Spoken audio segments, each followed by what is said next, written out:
terima kasih buat pagi ini. Bersyukur Tuhan masih beri kekuatan, kesehatan buat kami bisa menikmati satu hari yang baik, satu hari yang diberkati Tuhan.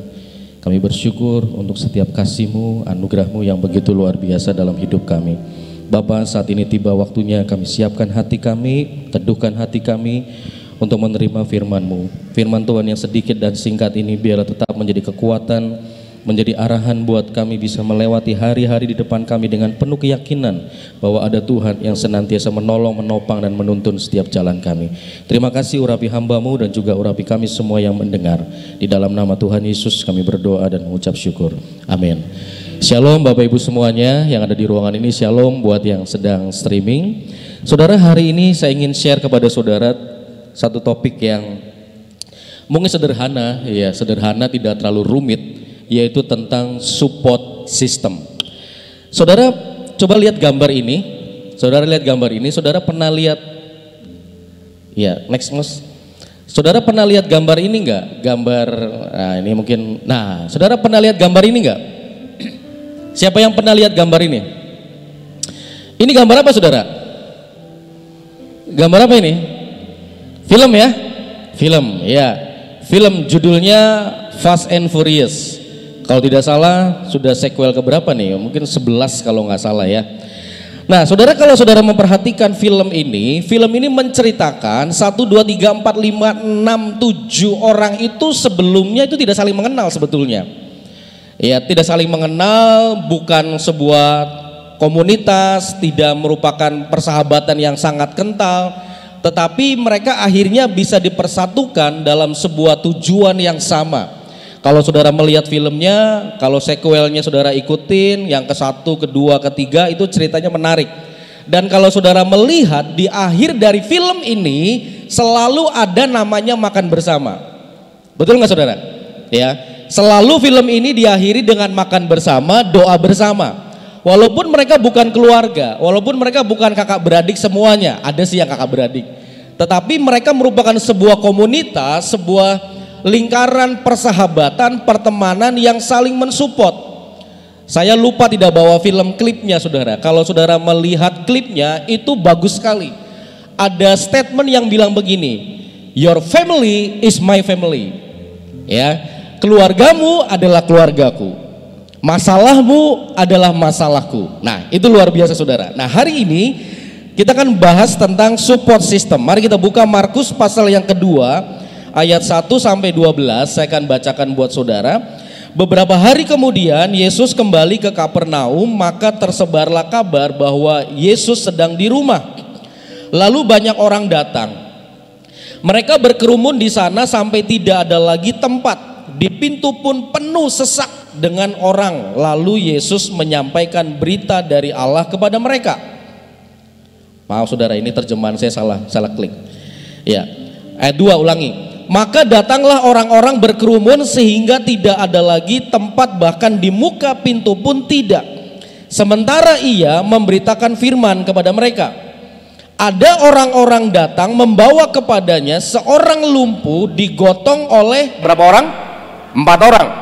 Tetapi mereka tidak dapat membawanya kepada Yesus karena orang banyak itu. Lalu mereka membuka atap yang di atasnya, sesudah terbuka mereka menurunkan tilam tempat orang lumpuh itu terbaring.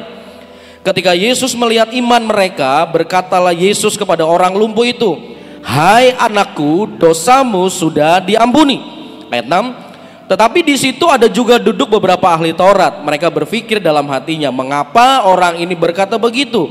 Ia menghujat Allah. Siapa yang dapat mengampuni dosa selain daripada Allah sendiri? Tetapi Yesus segera mengetahui dalam hatinya bahwa mereka berpikir demikian.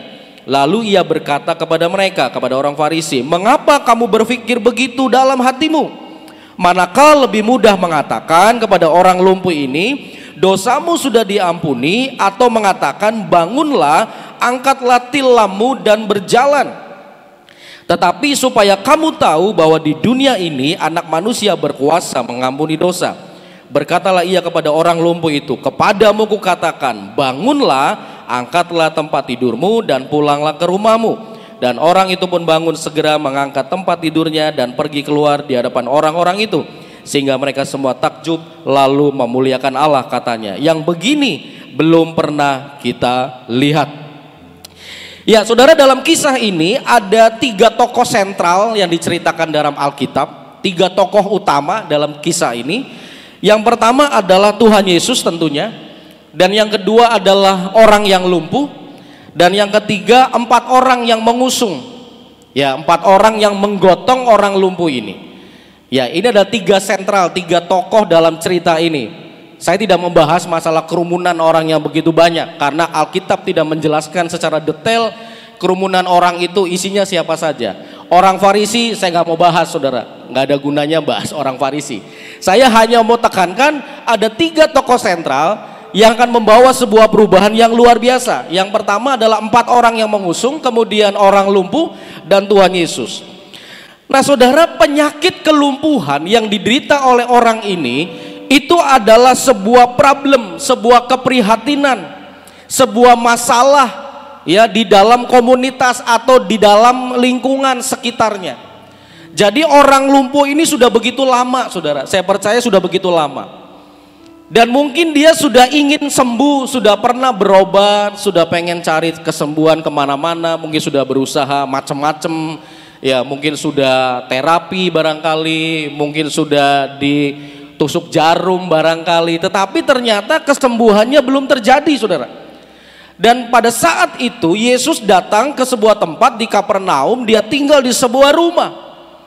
Maka terdengarlah oleh begitu banyak orang, sehingga orang berbondong-bondong datang untuk bertemu dengan Yesus.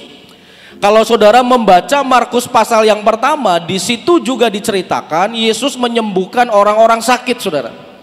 Kemana Yesus pergi, kemana Yesus berjalan, kemana Yesus mampir, itu orang datang berbondong-bondong. Pengen apa? Pengen lihat, pengen cari kesembuhan. Samakan dengan saudara dan saya. Kalau misalnya ada hamba Tuhan yang punya karunia kesembuhan yang hebat, yang luar biasa, kemanapun dia pergi pasti saudara ngintil, ya. Oh datang ke Cirebon, ke Sion, wah datang ke gereja ini datang. Oh ntar dia datang ke sini, wah saudara kejar juga ke sana. Kenapa? Karena ada sesuatu yang saudara harapkan terjadi.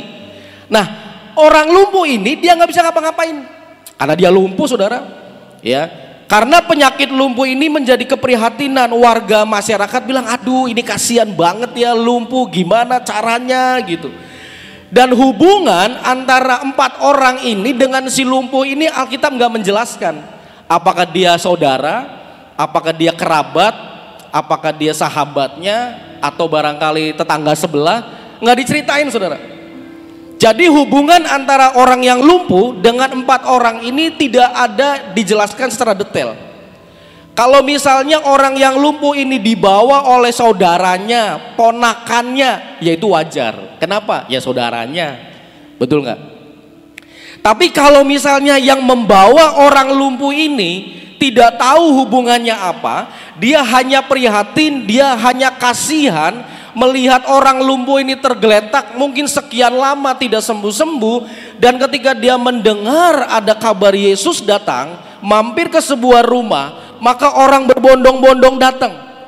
Firman Tuhan katakan tidak ada lagi tempat, penuh sesek dari depan sampai belakang, ya.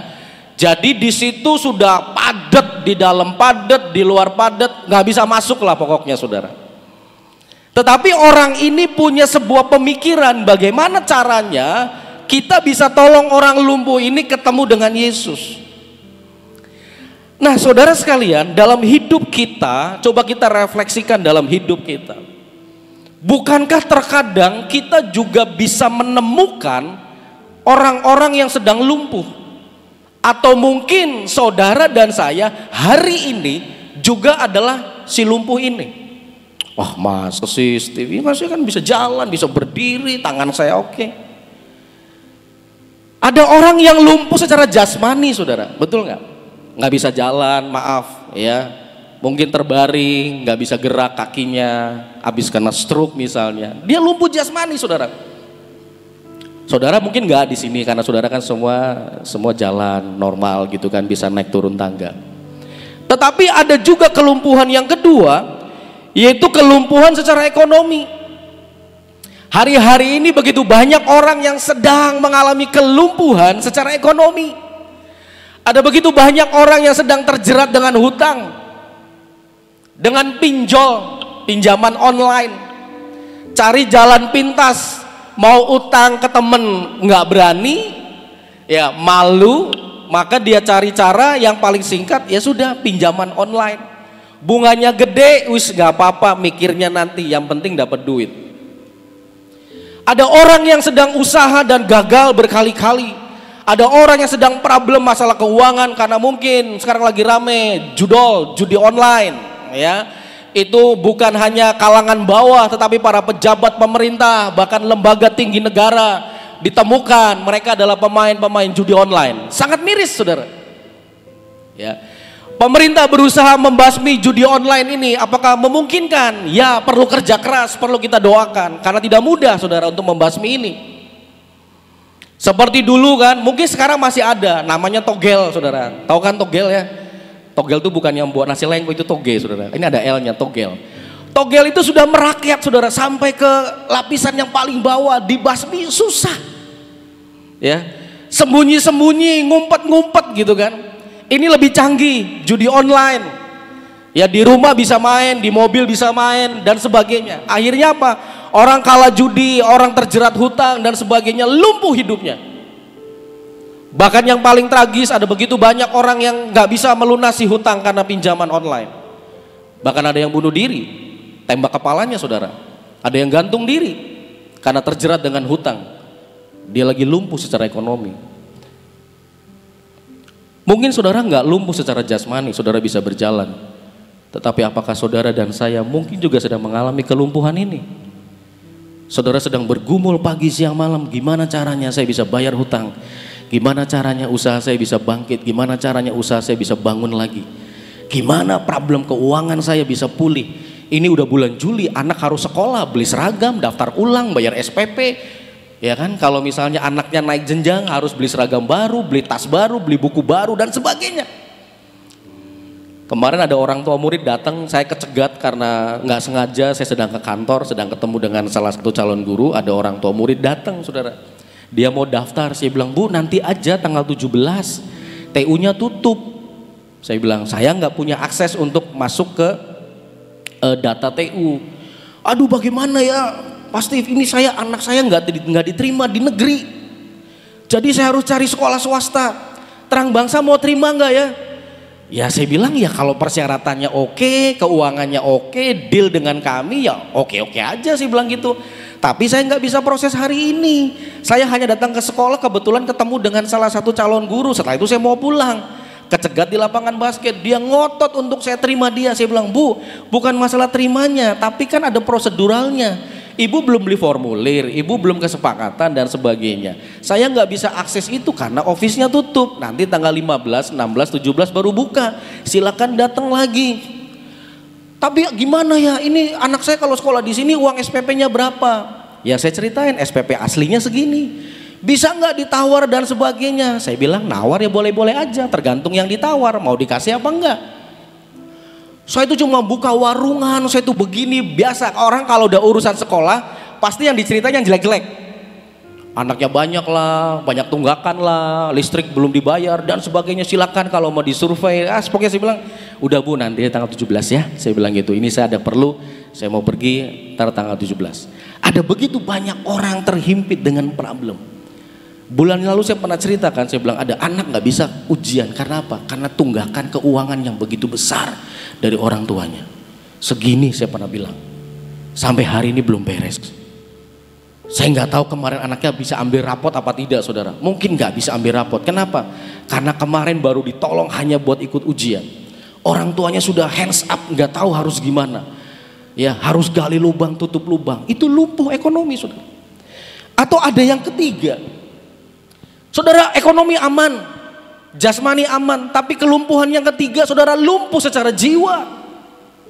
Jiwamu bermasalah, hati saudara sakit, hati saudara pahit, hati saudara kecewa, ada rasa minder, tidak terima, ada luka dalam hidupmu yang mempengaruhi jiwamu, sehingga saudara tidak bisa berjalan maju dengan cepat. Saudara berjalan tertatih-tatih, bahkan harus diseret, harus dituntun oleh orang lain. Itu lumpuh jiwamu. Dan ini sedang terjadi di antara kita, saudara. Iblis sedang melumpuhkan jiwa saudara dan saya. Lewat apa? Lewat virus sakit hati, kecewa, kepahitan, minder. Bulan apa ya? Ya kemarin saudara, sekitar 2 bulan yang lalu kami SMP retreat. Ada satu sesi fatherhood. Ketika kami altar call, banyak anak-anak SMP angkat tangan, saudara. Siapa yang mau didoakan? Siapa yang punya rasa sakit dengan keluargamu? Wah, banyak yang berdiri, saudara. Waduh, saya bilang kaget juga ya. Banyak yang berdiri, enggak laki, enggak perempuan. Tiba-tiba ada satu anak berdiri di pojok, saudara. Dia nangis terus, dia nangis. Teman di sebelahnya coba untuk menenangkan, saudara. Jadi saya datengin karena dia laki-laki, terus saya peluk, saudara. Terus saya bilang gini, kamu kenapa? Saya bilang gitu. Kamu marah dengan papa? Saya bilang gitu kan, karena kan father heart, saudara, hati bapak. Kamu kenapa? Kamu marah dengan papa? Dia bilang begini, dua-duanya. Kalau dua-duanya apa, saudara, artinya? Ya papa dan mama. Anak ini nangis cecenggukan, saudara. Saya bilang, oh kan, anak usia SMP, saudara, sudah sakit, tergores. Ada satu anak berdiri agak gede, lebih gede dari saya. Saya juga meluknya susah tuh karena dia tinggi. Saya deketin, saya pegang dadanya karena dia laki-laki. Saya doain, Tuhan jamah hatinya. Terus saya bisikin di telinganya, kamu kenapa nak? Apa yang membuat kamu pahit? Dia bilang, sampai hari ini, sejak saya lahir, saya belum pernah lihat papa saya. Sama sekali belum lihat. Belum, sir. Mamamu gak tunjukin nih foto papamu? Tidak. Jadi papa tinggalin mama ketika saya baru lahir. Dan sampai hari ini saya gak pernah lihat siapa papa saya. Saudara, lumpuh jiwa, berbahaya. Kalau dibiarkan, waduh saudara, mengerikan. Makanya mama-mama, papa-papa yang ada di sini, cek anak-anakmu. Jangan-jangan dia sedang ngalamin lumpuh jiwa gara-gara kita. Mungkin tanpa sadar kita suka menghakimi, mungkin tanpa sadar kita suka nyakitin hatinya. Kita suka nggak percaya sama dia. Kita suka bilang begini, alah kamu tuh anak dipungut. Saudara, hati-hati saudara. Kalau anak-anak sudah pahit hidupnya, wow, kita nggak tahu lagi generasi kita akan seperti apa. Ada juga orang yang lumpuh secara rohani, saudara. Datang sih ke gereja, tapi ke gereja cuma formalitas, ibadah cuma formalitas karena ya hari Minggu lah, hari Selasa. Doa males, baca firman lah ngantuk lah, kecewa dengan Tuhan. Doa gak dijawab, kecewa dengan hamba Tuhan, mulai tinggalin pelayanan, mulai kecewa dengan gereja dan sebagainya. Ini kelumpuhan yang sedang terjadi dalam hidup kita. Dan saudara harus berhati-hati. Kelumpuhan model ini saudara, kalau dibiarkan terjadi, wow, sangat mengerikan. Dan efeknya sangat merusak. Lalu bagaimana saudara kita mengatasi ini? Saudara dan saya harus menjadi orang yang memberikan support system.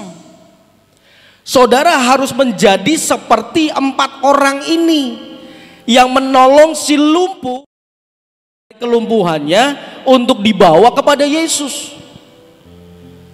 Saudara harus menjadi orang yang peduli, punya belas kasihan, melihat siapa orang di kiri dan kananmu. Siapa orang yang ada di lingkunganmu, di circle saudara, di pertemanan saudara, di komunitas saudara. Apakah ada di antara mereka yang sedang lumpuh secara jasmani? Apakah ada yang sedang lumpuh secara jiwa, secara rohani, secara ekonomi? Lalu bagaimana saudara menjadi seorang teman, seorang yang memberikan dukungan, memberikan support, adalah ketika saudara memiliki rasa iba, rasa belas kasihan, sama seperti Yesus punya belas kasihan kepada orang lumpuh ini. Kalau di sekeliling saudara ada orang yang, maaf saudara, sedang mengalami problem keuangan, mungkin saudara nggak bisa bantu menyelesaikan problemnya, tapi minimal ya saudara bisa menolong, tak sedikit tak banyak saudara. Terkadang juga saya suka terganggu ketika ada orang yang sering minta tolong. Kadang-kadang suka terganggu, aduh ini orang kok kayak jadi istilahnya apa sih, kebiasaan gitu kan. Tapi ketika beberapa kali saya mendengar renungan firman, giving, beri, not receiving, beri. Jadi saya berpikir, berapa sih yang saya kasih? Nggak gede-gede juga. Berapa sih yang saya kirim? Nggak gede-gede juga. Tidak menyelesaikan masalahnya dia. Tetapi ketika saya belajar punya sedikit saja belas kasihan, maka itu sudah bisa menolong orang yang lumpuh secara ekonomi itu sedikit banyak untuk dia bangkit, untuk dia mulai berjalan saudara. Kami di sekolah, Bapak Ibu, wow, hari-hari ini kami sedang diuji bagaimana namanya meletakkan belas kasihan yang begitu luar biasa. Kemarin ketika di gereja, saudara, di gereja saya lagi duduk habis ibadah, sebelum ibadah selesai, ketika persembahan dijalankan, tiba-tiba ada seorang teman saya, dia nggak punya anak di Terang Bangsa, dia nggak punya anak. Saya sama dia juga berteman tapi tidak terlalu dekat. Tiba-tiba dia datangin saya. Saya pikir dia mau bawa kantong kolektor. Ternyata enggak saudara. Dia datangin saya, kemudian tiba-tiba dia duduk di sebelah saya. Dia bilang begini. Dia panggil saya Nus. Nus, gimana caranya saya mau jadi orang tua asuh? Dalam hati saya, what?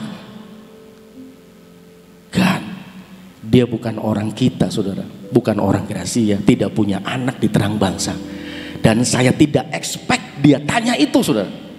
Ketika dia tanya, Nus, gimana caranya saya mau jadi orang tua asuh di sekolah kamu? Saya merinding saudara. Saya bilang, oh bisa. Saya bilang, satu orang saya harus berapa? Saya sebutin angka, satu orang 1 bulan segini. Terserah mau bayar tiap bulan, transfer atau mau langsung 1 tahun. Itu jumlah anaknya bebas ya. Saya bilang bebas, berkatmu berapa, belas kasihanmu berapa, panggilanmu berapa, bebas. Oke, kamu kirim ke saya ya, kira-kira ada berapa anak yang bisa saya bantu. Saudara, ketika ada orang yang seperti ini, saya nggak kenal baik sama dia, saya nggak pernah cerita sesuatu dengan dia, saudara, nggak pernah. Berteman di gereja, berteman tapi tidak akrab, tidak karib. Tiba-tiba dia datang ngampirin saya ketika saya duduk di kursi di sebelah saya, nanya begitu. Jadi buat saya, wow, kejutan di hari Minggu, saya bilang gitu. Ada orang yang harus punya belas kasihan. Ada begitu banyak orang lumpuh tergeletak di depan kita, di samping kiri kita, di kanan kita, di depan, di belakang. Apakah kita akan berdiri lewat begitu saja, atau kita akan tolong dia untuk dia bangkit saudara. Yang kedua, mari kita berusaha untuk bawa orang yang lumpuh ini, bukan cuma sekedar belas kasih yang kita beri, tapi kita usahakan untuk dia bisa berjumpa dengan Tuhan Yesus. Amin. Orang lumpuh ini diangkat oleh 4 orang, bukan cuma bicara masalah kesembuhan, tetapi 4 orang ini punya pikiran kalau bawa orang lumpuh ini ketemu dengan Yesus, mungkin dia berpikir siapa tahu dia akan disembuhkan Tuhan. Nomor 1 adalah belas kasihan itu muncul, dia angkat bareng-bareng tilamnya berempat, bawa dia ketemu dengan Tuhan. Dan untuk ketemu dengan Tuhan di kala itu bukan tinggal masuk pintu depan blobos, enggak. Pintu depan penuh sesak. Maka orang ini bisa punya pikiran gimana caranya orang ini harus ketemu dengan Tuhan, maka dia naik ke atas atap.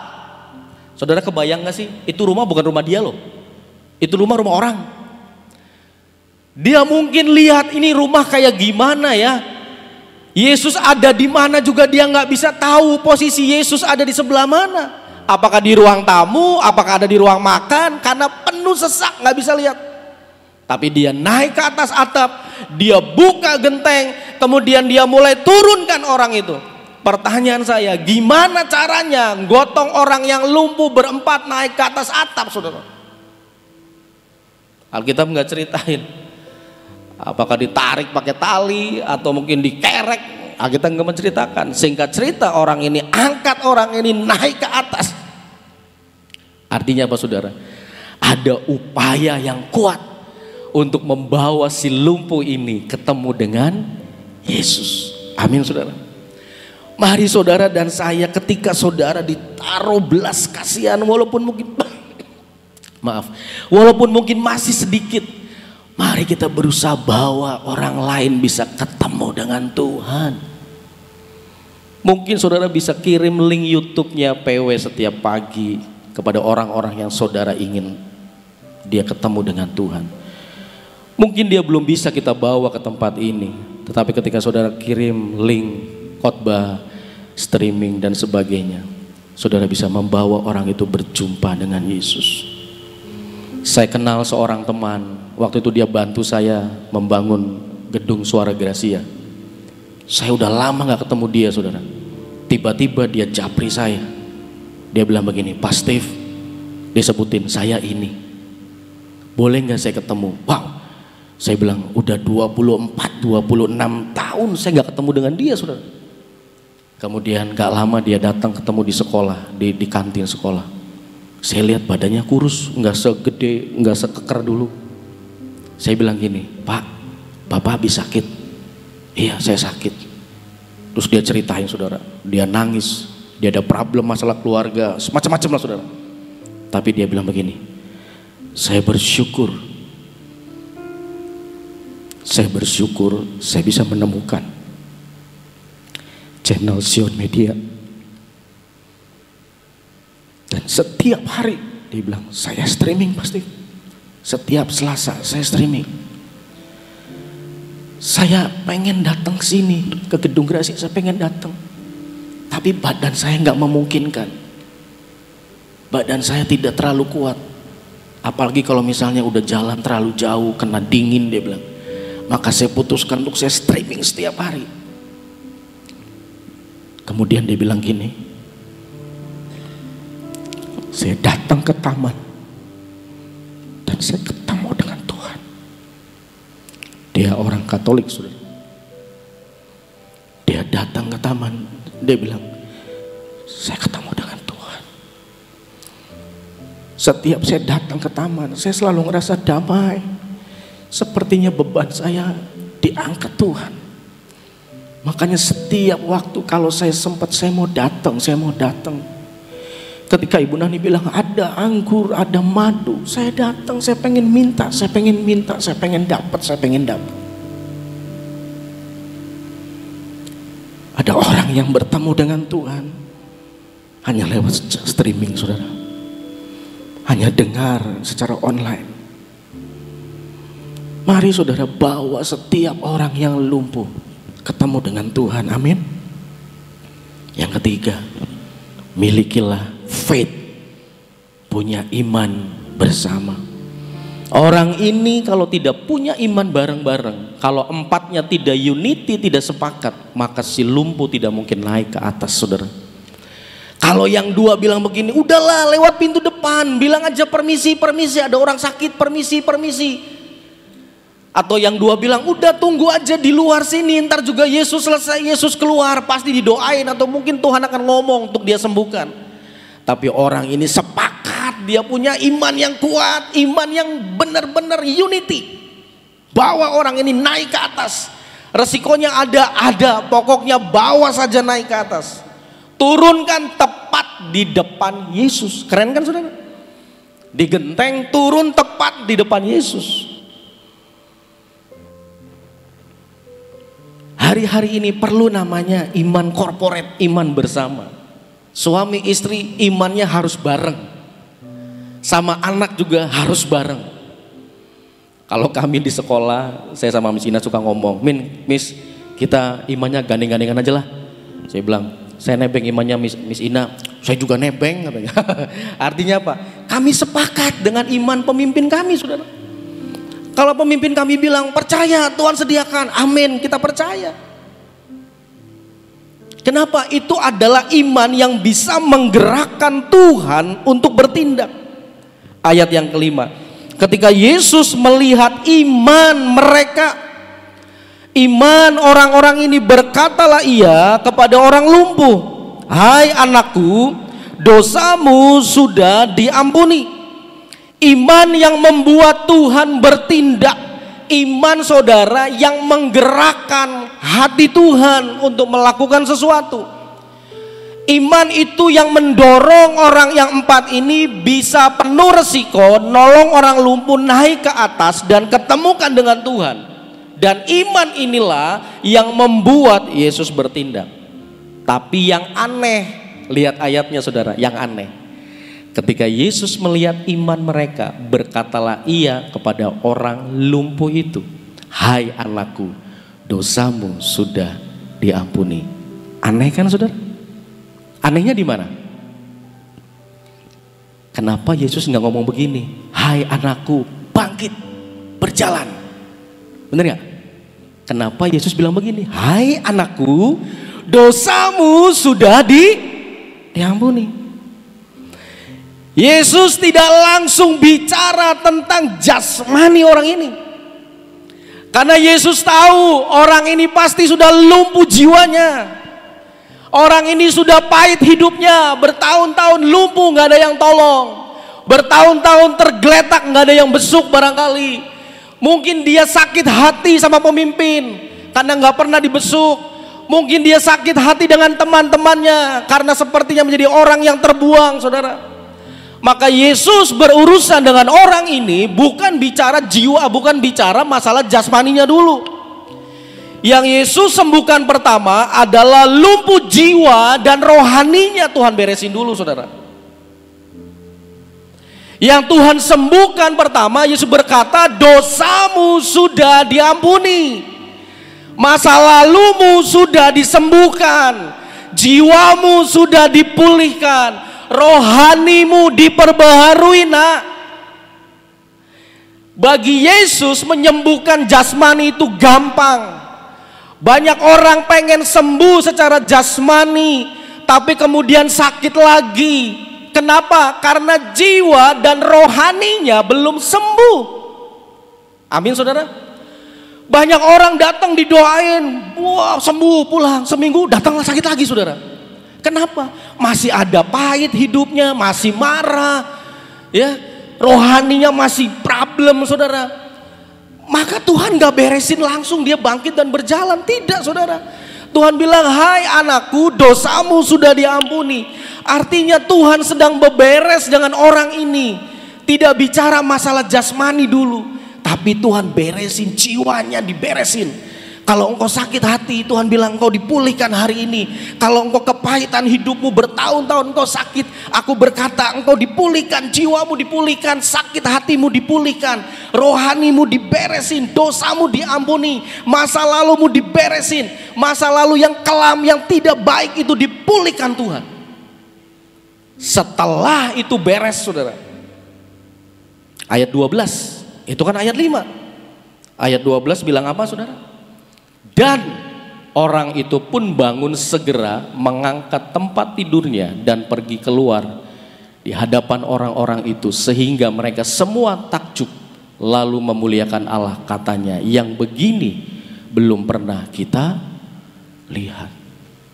Kesembuhan jasmani itu bagian terakhir. Ayat 12. Ketika jiwanya sembuh, rohaninya pulih, maka secepat itu juga jasmaninya pulih. Ketika dia beres secara kelumpuhan hidupnya, maka dia pulang menjadi orang yang bisa berjalan secara jasmani, tetapi juga dia pulih secara kehidupan jiwanya. Spiritualnya dipulihkan Tuhan, dosanya diampuni, masa lalunya dibereskan, semua luka-luka batinnya disembuhkan. maka dia menjadi orang yang disembuhkan sempurna. Amin saudara.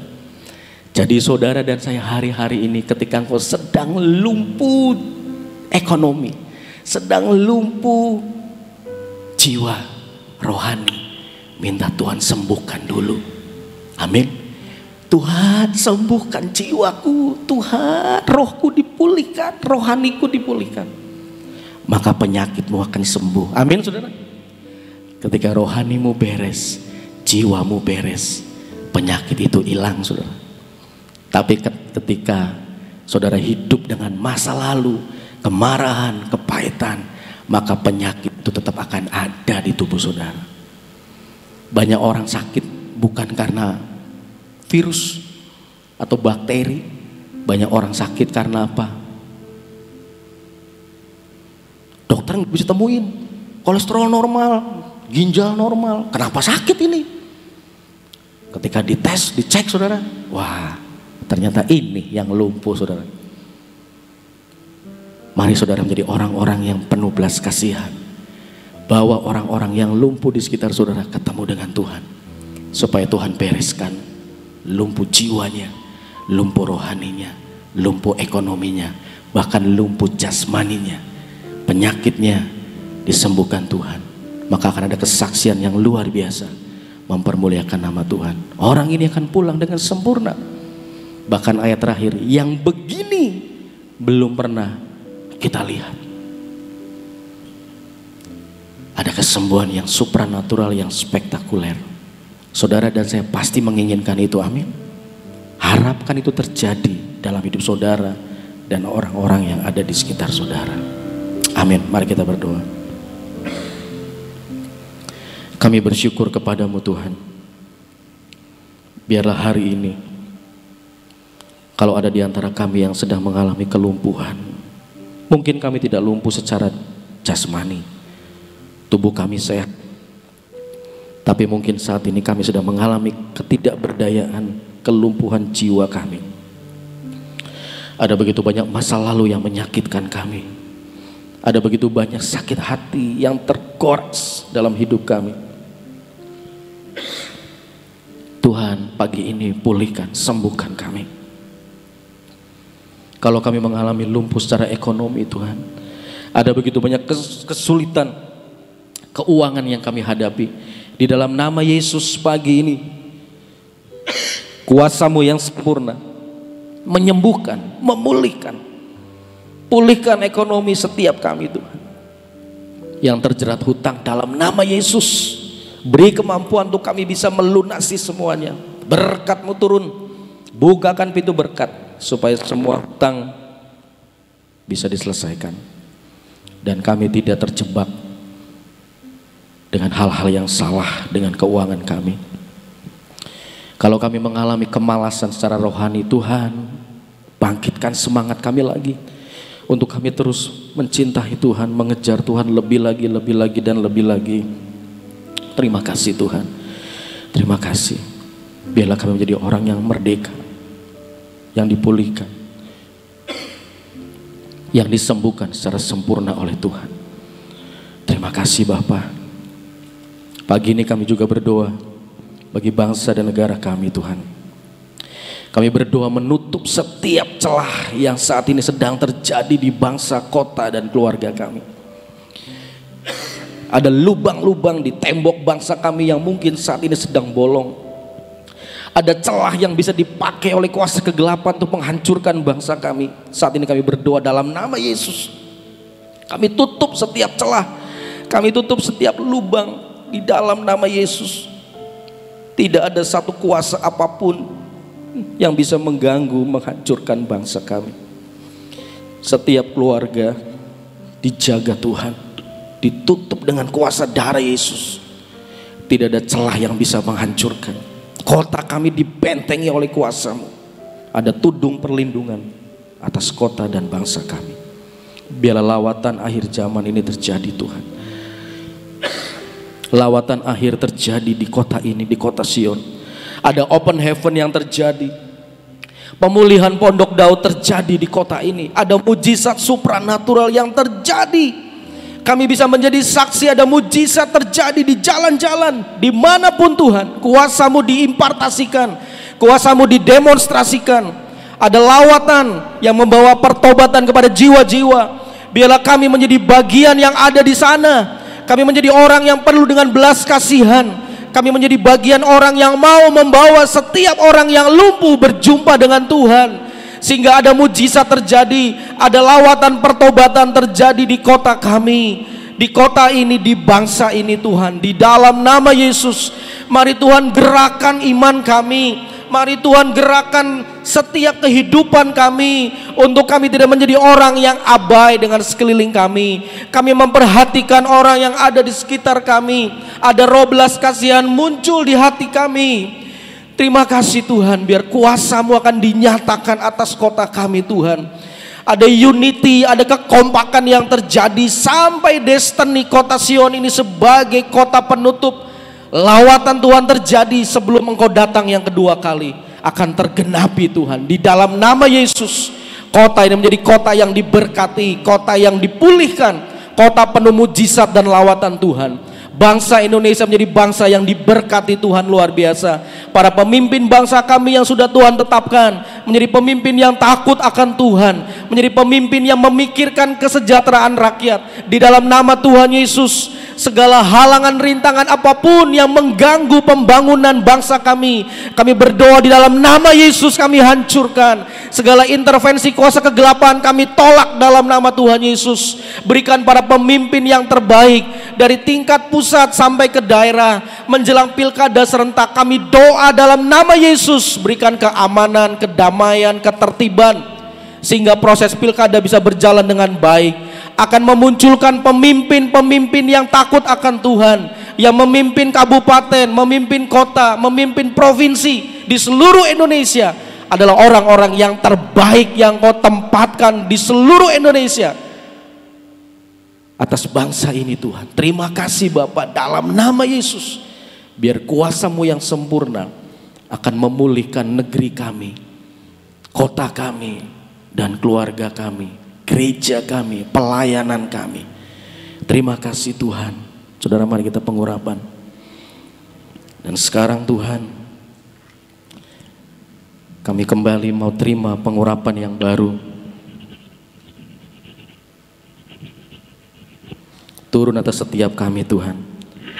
Pengurapan yang turun dari atas kepala kami, pikiran kami di dalam nama Yesus. Pikiran Kristus masuk dalam hidup kami. Mata kami yang melihat dengan mata iman, telinga yang mendengar setiap perkataan-Mu dengan baik, ketaatan yang sempurna dari Tuhan. Mulut bibir kami memperkatakan ucapan berkat, ucapan iman. Hati kami tetap tertuju kepada Tuhan. Tegar tengkuk kami tolak dalam nama Yesus. Tangan yang terampil, apa yang kami kerjakan diberkati dan selalu berhasil. Kaki kami terus berjalan di dalam ketepatan. Kesulitan apapun kami bisa lewati bersama dengan Tuhan. Dan hari ini kami akan menerima semua yang terbaik. Berkat yang terbaik dari surga turun atas setiap kami. Berkat Abraham, Ishak dan Yakub turun buat setiap kami yang hadir pagi ini. Dan buat setiap mereka yang streaming di rumah, mereka terima berkat yang utuh. Terima kasih Bapa, terima kasih Tuhan Yesus. Berkati hari ini, apapun yang kami kerjakan semua diberkati. Usaha pekerjaan, perdagangan, toko usaha kami semua diberkati Tuhan. Anak-anak kami diberkati. Dan sebentar sore juga ibadah Tuhan berkati. Buat kami bisa persiapan dan sore bisa hadir. Terima berkat yang lebih dahsyat, lebih ajaib. Terima kasih Tuhan buat semuanya. Terpujilah nama-Mu. Di dalam nama Bapa, Putra dan Roh Kudus kami alaskan doa kami. Haleluya. Amin. Amin. Saudara, terima kasih. Tuhan memberkati.